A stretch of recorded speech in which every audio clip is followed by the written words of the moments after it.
దానికి 1005 కోట్లతోటి పనులు మంజూరు చేశాం. మిగిలిన ఇంకొక 576 ఆవాసాలకి రోడ్లు కనెక్టివిటీ వచ్చే కాలంలోనే సమీప కాలంలోనే దశల వారీగా మేము అభివృద్ధి చేపడతాం.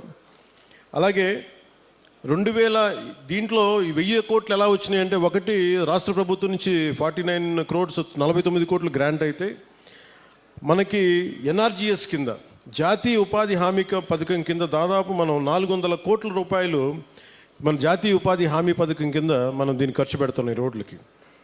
అలాగే పిఎం జన్మన్ కింద 555.61 కోట్లతోటి 206 రోడ్లకి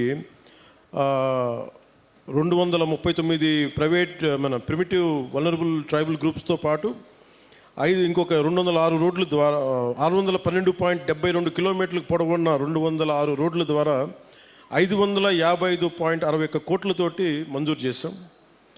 ఇది మీకు ఇందాక చెప్పినట్టుగానే డబ్బులు ఎక్కడ ఖర్చు పెట్టాలి, ఎక్కడ ఖర్చు పెట్టకూడదన్న ఒక బాధ్యతతోటి కుటుంబ ప్రభుత్వం చాలా బాధ్యతగా ఉంటుంది.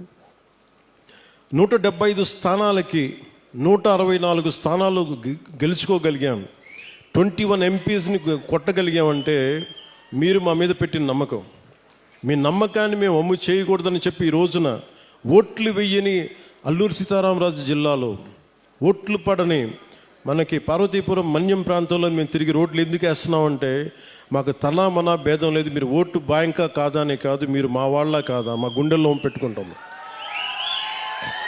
అలా ఇందాక కోడి తెగకు చెందిన గిరిజన మహిళలు చేసిన దింసా నృత్యం చాలా అద్భుతంగా ఉంది. వారికి నా ప్రత్యేక ధన్యవాదాలు తెలియజేసుకున్నాను. అలాగే కువి లాంగ్వేజ్లో కువి భాషలో నేను మాట్లాడాను. అంటే వాళ్ళు నేర్చుకొని కొంత అక్కడ పెద్దపాడుకు చెందిన శ్రీమతి మ్యాగీ గారు కొన్ని గ్రామ సమస్యలను నా దృష్టికి తీసుకొచ్చారు. అలాగే ప్రైమరీ స్కూల్లో పెద్దపాడు టీచర్ రంగయ్య గారు ప్రత్యేకించి పిల్లలకి ఎలా పాఠాలు చెప్తారో చెప్పి చాలా అద్భుతంగా చేశారు.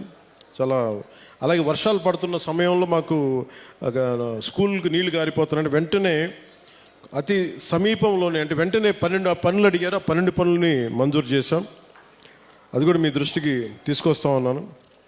2018లో నేను ఇక్కడ ప్రత్యేకించి అరకు ప్రాంతంలో తిరిగాను. ఇక్కడ అరకు ప్రాంతంలో తిరుగుతున్నప్పుడు చాలామంది యువత ఆ రోజుల్లో కూడా నాకు గంజాయి ఎక్కువగా వెళ్ళిపోతున్నారు, యువత గంజాయి సాగుకి వెళ్ళిపోతున్నారు, దాన్ని నలిగిపోతున్నారు జీవితంలో. నేను ఒకటే చెప్పాను ఆ రోజు కూడా, మన అరకు మన పాడేరు సెంటర్లో కూడా చెప్పాను. గంజాయి అనేది మటుకు ప్రత్యేకించి అది ఒక సామాజిక రాజకీయ సమస్యగానే చూడాలి, ఆర్థిక సమస్యగా